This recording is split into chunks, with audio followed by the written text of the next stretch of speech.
여러분, 다이어트를 할 때 뭐 이렇게 해라 저렇게 해라, 뭐 탄단지를 맞춰 먹어라, 뭐 칼로리는 중요하지 않다, 뭐 황제 다이어트, 원푸드 다이어트, 키토 다이어트, 저탄고지, 고탄저지, 정말 다양하게 많이 들어보셨을 것 같은데요. 오히려 너무 많은 정보들에 노출이 돼 있다 보니까 어떤 다이어트를 해야 되는지 막막하시는 분들이 많은 것 같아요.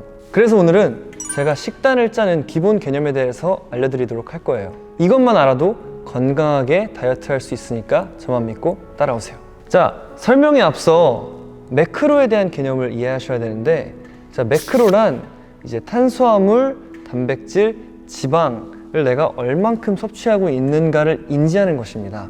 자, 그래서 IIFYM이라는 말이 있어요.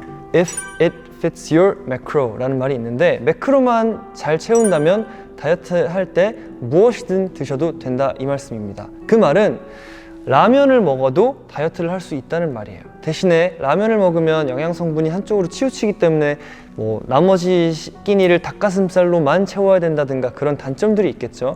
그렇기 때문에 매크로를 어떻게 골고루 잘 채우는지 여러분이 인지를 하셔야 돼요. 뭐 햄버거를 먹더라도 한 입만 먹는다든지, 그렇다면 한 입을 먹었을 때 그 한 입에 얼만큼의 매크로가 들어있는지 어느 정도는 계산을 하실 줄 알아야 다이어트 하실 때 편리할 수가 있어요. 자, 칼로리 계산법을 먼저 설명드릴 건데, 탄수화물 1g당 4칼로리입니다. 단백질 1g당 4칼로리고요.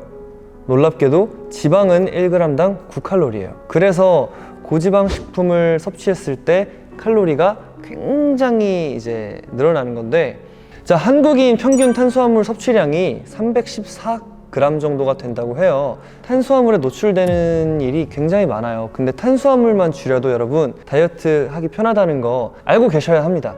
알으셔야 다이어트 할 때 건강하게 하실 수가 있어요. 자, 대표적으로 제가 소개해드릴 방법은 두 가지가 있는데, 저탄고지가 있고요, 고탄저지가 있습니다. 자, 실제로 실험이 있었는데 600명의 비만인을 대상으로 1년간 실험을 했어요. 300명은 저탄고지, 300명은 고탄저지. 1년 후의 결과가 굉장히 유사했다고 해요. 결국 다이어트 할 때 있어서 저탄고지였는지 고탄저지였는지에 대해서 결과는 비슷했다 이겁니다. 그렇기 때문에 뭐가 더 좋다가 아니라 뭐가 더 나한테 맞느냐를 선택을 하셔야 돼요. 성향의 차이가 있을 수 있습니다. 자, 이제 여기서 성향별로 어느 게 더 맞는지 추천을 해드릴 건데, 나는 평소에도 운동을 하고 활동이 많다, 그리고 운동을 좋아한다 하시는 분들은 고탄저지를 추천드려요. 왜냐면 에너지가 들어와야 그만큼 또 소비를 할 수가 있고 내가 힘들지 않게 다이어트를 할 수 있기 때문에. 자, 그렇지만 나는 운동이 너무 싫다, 하루가 너무 길고 일하는 것도 많은데 운동할 시간도 없다, 그러신 분들은 저탄고지를 추천드립니다. 자, 저탄고지와 고탄저지 둘 다 장단점이 있는데요. 고탄저지를 할 경우에는 탄수화물이 많은 만큼 운동량이 따라줘야 돼요. 그렇기 때문에 그만큼 또 소비를 할 수가 있고 소비하는 만큼 또 드실 수가 있기 때문에 다이어트 할 때 큰 무리가 없을 수 있습니다. 저탄고지는 탄수화물을 적게 먹는 대신에 고단백과 고지방을 섭취하실 수 있는 장점이 있어요. 대신에 단점이라고 하면 탄수화물, 즉 에너지가 몸에 덜 들어오기 때문에 그만큼 체력적으로 힘들 수가 있다는 거예요. 자, 근데 여기서 가장 중요한 건 사실 고탄저지, 저탄고지가 아니라 꾸준함입니다.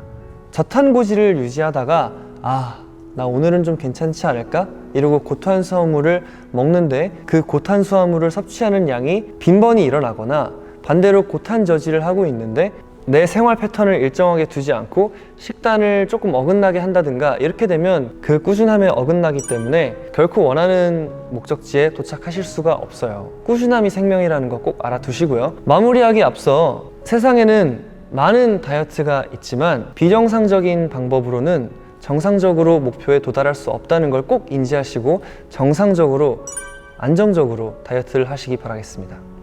자, 그럼 오늘의 연구일지, 나에게 맞는 식단으로 건강한 다이어트를 하자!